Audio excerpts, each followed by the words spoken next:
Pablo Emilio Escobar Gaviria was born on December 1st, 1949, in Rio Negro, Colombia, and raised in Medellin.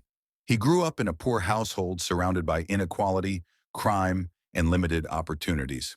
From a young age, Pablo was ambitious, bold, and obsessed with power. He didn't dream of being rich. He dreamed of being feared and respected.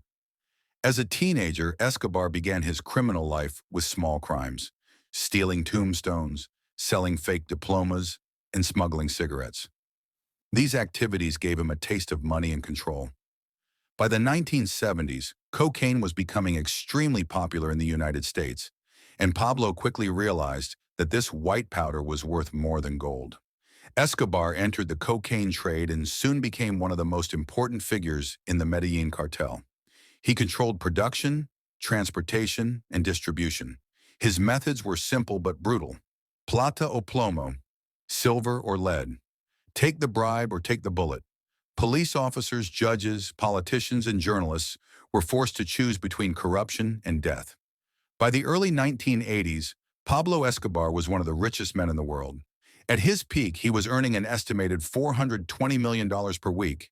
He owned thousands of properties, private planes, luxury cars, and even a private zoo called Hacienda Nápoles, filled with exotic animals like hippos, lions, and elephants. Despite his criminal empire, Escobar wanted to be loved by the poor. He built houses, schools, football fields, and hospitals for the slums of Medellin. Many poor people saw him as a hero, a modern-day Robin Hood.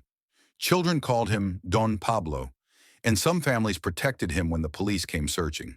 But behind this image was extreme violence. Escobar ordered the deaths of thousands of people. Bombings, assassinations, kidnappings, and terror became normal in Colombia. In 1989, he ordered the bombing of Avianca Flight 203, killing 110 innocent people, just to eliminate one political enemy who wasn't even on the plane. The streets of Colombia were filled with fear, blood, and chaos. The Colombian government, with help from the United States, declared war on Escobar. He responded with even more violence. Judges were killed, police stations were bombed, and politicians were assassinated. Colombia became one of the most dangerous countries in the world. In a shocking move, Escobar offered to surrender, but only on his own terms.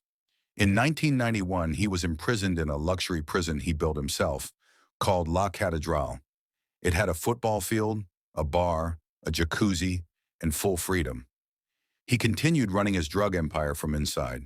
When the government realized this mistake and tried to move him to a real prison, Escobar escaped. This marked the beginning of the end. A special task force called the Search Bloc, along with U.S. intelligence and rival cartels, hunted Escobar relentlessly. He was constantly on the run, hiding in safe houses, unable to see his family freely. His power began to crumble. His allies were arrested or killed. His money became useless. Escobar became paranoid, lonely, and desperate.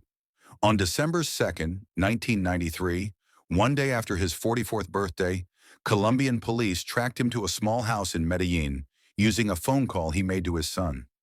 As officers surrounded the building, Escobar tried to escape across the rooftops. Gunshots rang out. Moments later, Pablo Escobar was dead, shot through the back and leg. Some say he was killed by police. Others believe he took his own life to avoid capture. The truth remains debated. His death marked the end of an era. Pablo Escobar left behind a complicated legacy. To some, he was a monster responsible for unimaginable suffering.